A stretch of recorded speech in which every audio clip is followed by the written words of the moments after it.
Aruna Asaf Ali, the famous freedom fighter in Indian independence movement. Aruna Asaf Ali was the famous freedom fighter and the champion of the cause of women. She is called as the grand old lady of the independence movement. When the freedom struggle was raging and the youth were lying down their lives, she plunged into the politics at the time. She was born into an Orthodox Hindu Bengali family in 1900 at Kalka in Haryana. She broke conventions at the age of 19 and married Asaf Ali, a prominent figure in the freedom struggle. He was 20 years senior to her. After her marriage, she took part in the freedom movement and then in social service throughout her life. Aruna Asaf Ali's first political involvement was during the Salt Satyagraha. Due to addressing the public meeting and leading procession, she was arrested by the police and was sent to jail for 1 year. She was released because public agitation was launched in her support.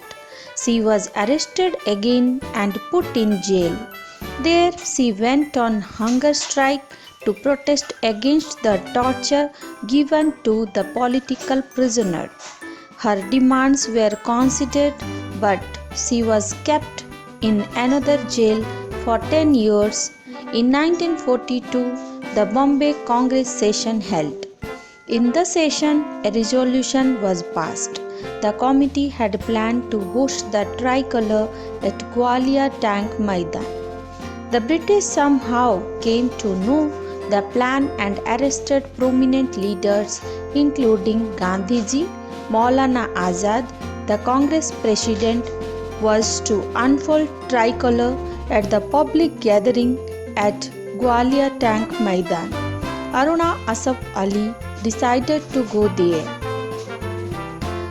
There at the Maidan, the British declared the meeting illegal under section 144. The British sergeant warned the public gather to disperse within 2 minutes. Aruna scrambled up to the dais and pulled the card to hoist the national flag.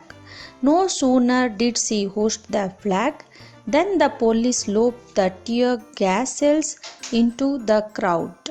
She escaped from the place. Aruna's act of defense on 9th August virtually marked the start of the Quit India movement.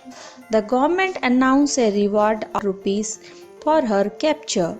Gandhiji advised her to come out of the underground, otherwise she would reduce a skeleton. Further, he advised her to surrender herself and take the price offered for her arrest so that the prize money could be reversed for the great Indian cause. Aruna surrendered only when the warrants for her arrest were cancelled on 26 January 1946. After India attained independence, she turned to social work. She helped to establish the National Federation of Indian Women in 1954. In 1992, she was awarded the Nehru Award for National Understanding. She died in July 1996. The Indian government honored her with its highest civilian award, Bharat Ratna, posthumously.